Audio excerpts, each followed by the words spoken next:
Alhamdulillah hari ini saya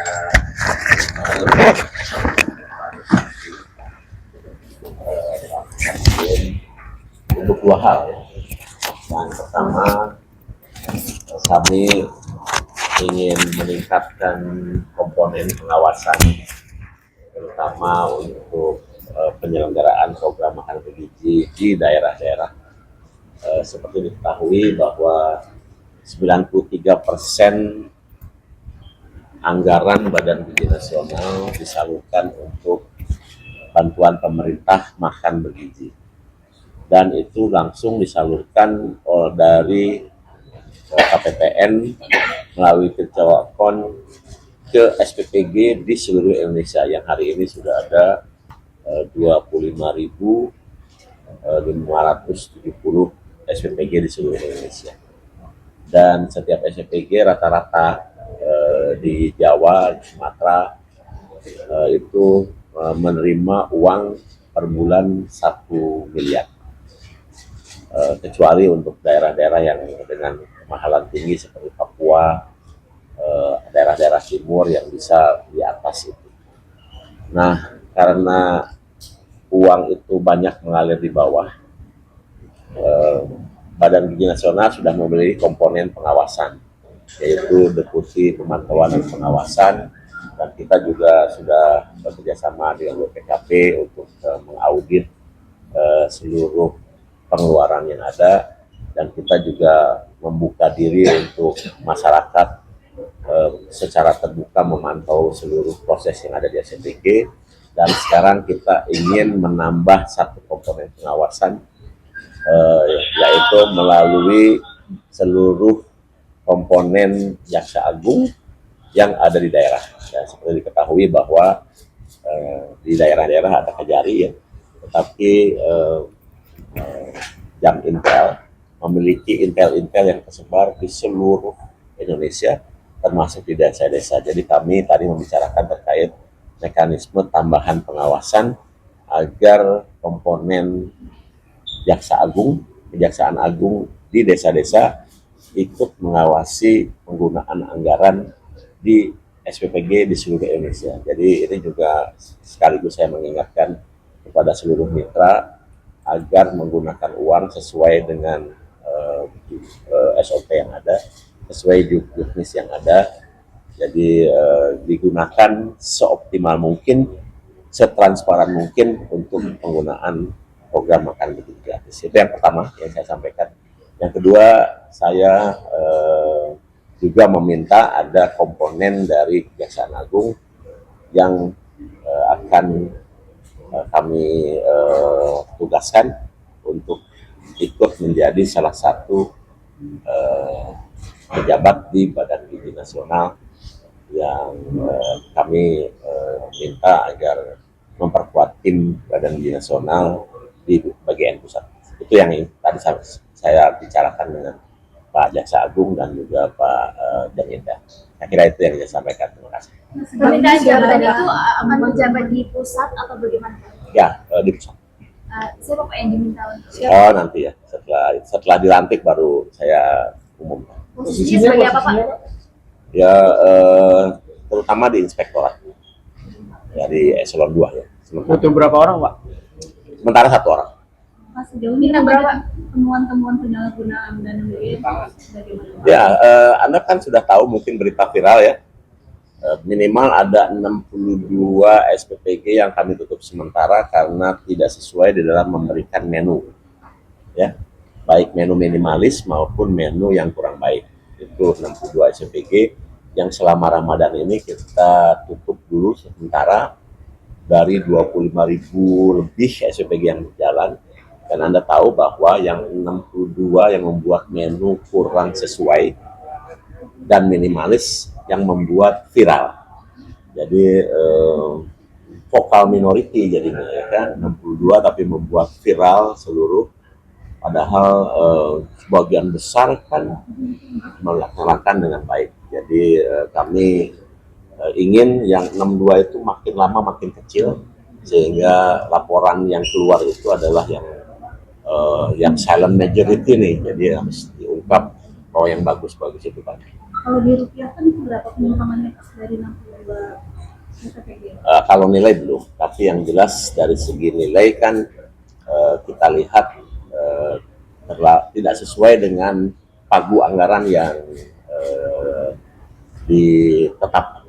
Pak, berarti kerjasama ini untuk mengarah tindak pidana penyimpangan ini, Pak? Enggak, untuk mencegah, ya untuk mencegah. Kita lebih ke preventif supaya orang atau seluruh mitra bekerja dengan seoptimal mungkin, secermat mungkin, karena sekarang sudah mulai diawasi bersama baik oleh masyarakat, oleh komponen badan gizi sendiri internal, kemudian oleh BPKP, dan juga sekarang oleh kejaksaan.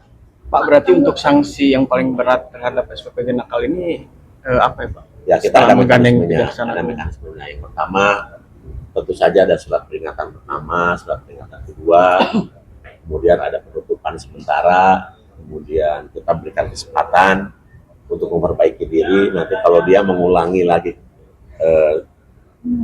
pelanggarannya, tidak tertutup kemungkinan untuk ditutup permanen.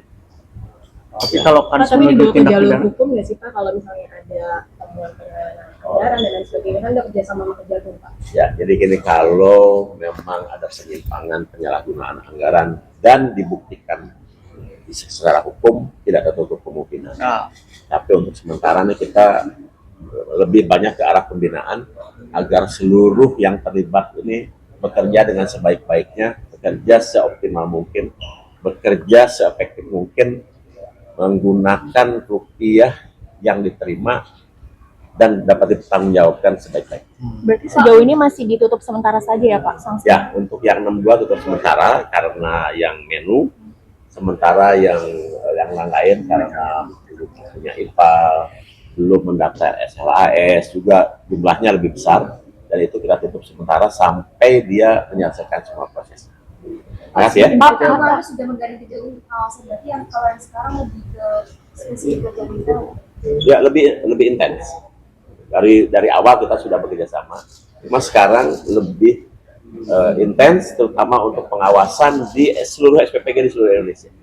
Jadi kita akan mendapat laporan lebih sering, dan kita sedang mengkonekkan digitalisasi antara BGN dan Kejaksaan Agung sehingga laporannya real time. Pak, kalau untuk masyarakat akan melaporkan temuan-temuan, kan selama ini kan temuan-temuan itu untuk melaporkannya kemana yang terdekat Pak? Ya, kami sudah memiliki laporan pengaduan yang disebut dengan Sahabat Gizi 127 ya, dan itu 24 jam dilayani baik melalui telepon, WA maupun email, dan pasti ditindaklanjuti. Pak, itu berapa lama laporan itu akan ditindaklanjuti paling lama gitu Pak? Karena ada laporan dari orang tua yang pernah mengadu juga, tapi katanya belum direspon juga gitu. Ya, tergantung masalahnya. Harusnya dalam waktu singkat sudah bisa dilakukan. Karena saya ada punya flowchart-nya yang bisa nanti saya bagikan lewat Bu Hida ya. Bagaimana prosedur pengaduan dan tanggapannya. Pak. Jadi, Menurut saya Pak, izin tanya terkait dengan wacana efisiensi anggaran Pak, untuk dari BGN sendiri apakah juga dilibatkan dalam obrolannya Pak? ya, tentu saja. Kemarin kami ikut rapat di dalam harmonisasi anggaran, menyikapi mekanisme atau fenomena yang berkembang di global ya, terutama terkait dengan energi dan efeknya terhadap ekonomi Indonesia. Dan kita sedang melakukan juga hitungan-hitungan agar kita bisa ikut berkontribusi di dalam menyikapi krisis yang ada.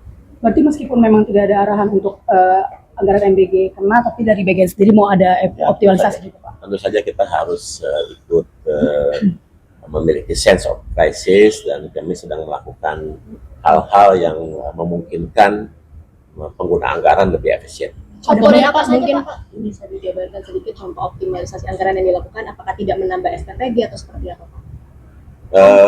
Yang pertama tentu saja kita harus efektifkan anggaran yang ada agar tidak disalahgunakan. Yang pertama ya. Yang kedua, kita akan lakukan kegiatan-kegiatan yang lebih efektif dan mengurangi penggunaan anggaran. Dan kemudian ada beberapa hal yang kami masih kaji yang memungkinkan, contoh ya, BGN memiliki pagu anggaran 268 triliun dengan dana standby 67 triliun, dan yang langkah yang pertama yang kita sedang lakukan, kita optimalkan 268 dan coba kita tidak hitung yang standby.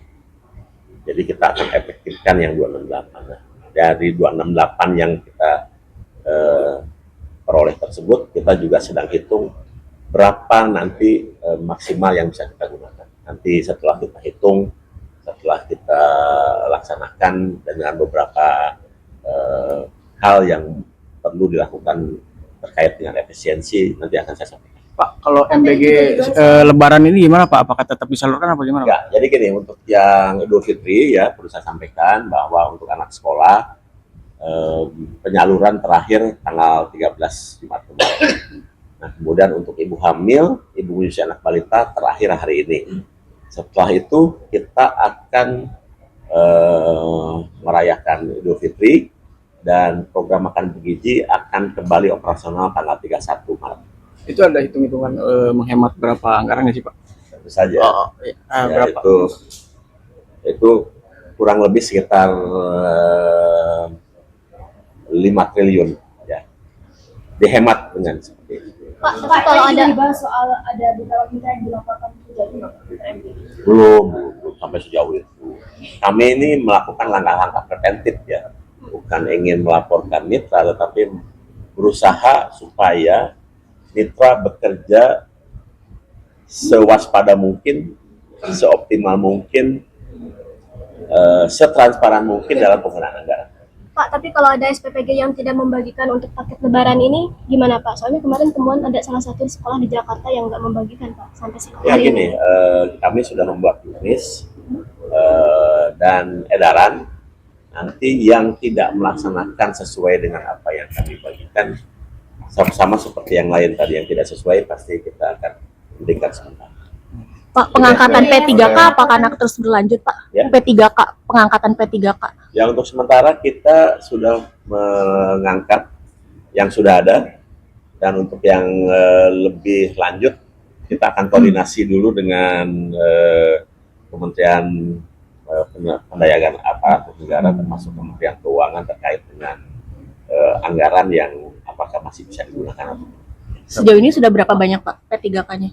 Kita sudah ada 32.000 ya, 32.000 P3K yang sudah selesai dan bahkan sudah menerima SK dan sudah mendapatkan gaji. Terima kasih. Makasih ya. Oke, makasih Pak. Terima kasih Pak.